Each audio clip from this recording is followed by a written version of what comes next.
Hello, അപ്പോൾ ഇന്നൊരു cooking video ആണ്. ഒരു റവ കേസരി ഉണ്ടാക്കിയാലോ. ഒരു കപ്പ് വറുത്ത റവ എടുത്തിട്ടുണ്ട്, 3/4 കപ്പ് പഞ്ചസാര. ഇത് ഞാൻ ഏലക്കയും പഞ്ചസാരയും കൂടി ഒന്ന് പൊടിച്ചെടുത്തതാണ്. പിന്നെ അണ്ടിപ്പരിപ്പും മുന്തിരിയും നെയ്യുമാണ് നമുക്ക് ആവശ്യം. ഒരു കപ്പ് റവയ്ക്ക് 2 കപ്പ് വെള്ളം എടുത്ത് കളറിന് ഒരു നുള്ളു മഞ്ഞൾപ്പൊടിയും ഉപ്പും കൂടിയിട്ട് തിളപ്പിക്കേണ്ടിയിട്ട് വെക്കാം. വേറൊരു പാനിലേക്ക് 1 സ്പൂൺ നെയ്യ് ഒഴിച്ചതിന് ശേഷം അണ്ടിപ്പരിപ്പും മുന്തിരിയും കൂടിയിട്ട് ഒന്ന് വറുത്തെടുത്ത് മാറ്റി വെക്കാം. സെയിം പാനിലേക്ക് നമ്മുടെ റവയിട്ട് ഒന്ന് വറുത്തെടുക്കാം. കളറ് മാറി നല്ലൊരു മണം വരുന്ന സമയം നമ്മൾ തിളപ്പിക്കാൻ വെച്ച വെള്ളം ഇതിലേക്ക് ഒഴിച്ച് കട്ട വരാത്ത വിധം നല്ല രീതിയിൽ മിക്സ് ചെയ്തെടുക്കുക. അത് ഈ ഒരു പാകത്തിലേക്കാകുമ്പോൾ 3/4 കപ്പ് പഞ്ചസാര ചേർത്ത് കൊടുത്ത് പഞ്ചസാരയും റവയും കൂടി നല്ല രീതിയിൽ യോജിപ്പിച്ചെടുക്കുക.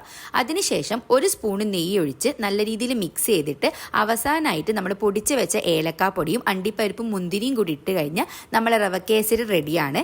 അപ്പം ഞാൻ തന്നെയാണ് ടേസ്റ്റ് ചെയ്ത് നോക്കുന്നത്. നല്ല അടിപൊളി സാധനമാണ്. എല്ലാവരും ട്രൈ ചെയ്ത് നോക്കണം. അടുത്ത വീഡിയോ കാണുന്നവരെ ടാറ്റ.